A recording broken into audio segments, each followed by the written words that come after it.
If you could define your album in like 3 words, what would those be? 4? Eat me, drink me. Sure. But no, it's.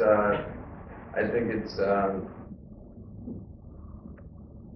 the books and movies that I was listening to when I made it were Bonnie and Clyde, Lolita, The Hunger.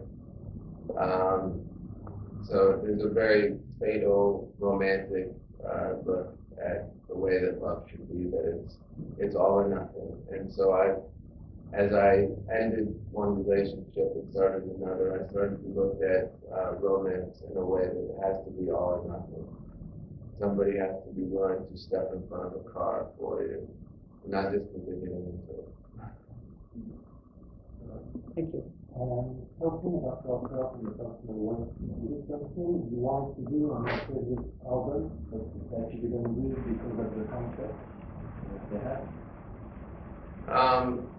I know that in the past I've always felt restricted to a certain degree about what I felt like I was supposed to write lyrically because how it would affect the people around me. So this was a record where I felt the most free, that I could not only say how I felt, but also I was trying to make this record very much a seduction. I wanted to write a record in the way that I perform live when I'm performing. There's people in front of me, so I'm trying to make them feel something. In the past, I would write a record where I'm shutting everyone else out. But even recording this album, sometimes I would have people in the room and I would perform the songs. A lot of the performances on the album are the first take. But for the most part, I sang most of the record laying down on the floor. Comfortable that way. You have changed in your musical identity, but what about your visual identity now? Are you talking about the size of my penis? I had to make you guys laugh. No, but it's. I think that this tour will probably be more theatrical than the last one. In a different way, I want it to be focused on me performing, me being a singer, me being a performer. I knew the minute that I wrote the song, If I Was Your Vampire, I wanted that to be the first song on my show, the first song on my album. So, I think I'm just glad to be back into being comfortable being Marilyn Manson, whatever that might be, but right now it's the way I am.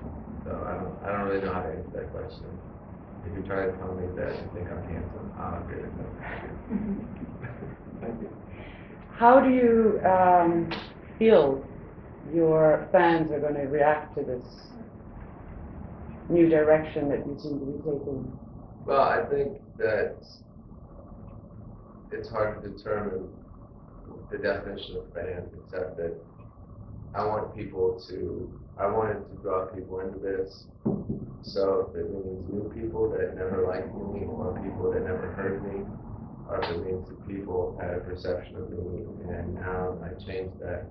My main intention was to really convince people of my sincerity and my newfound strength in this, because I feel like I really found power in making this record. I felt like it's the only thing that saved me. If this record didn't exist, I would not exist. That's really simple to do.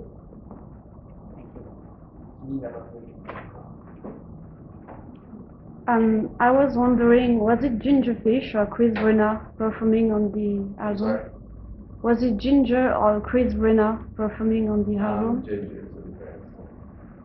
Okay.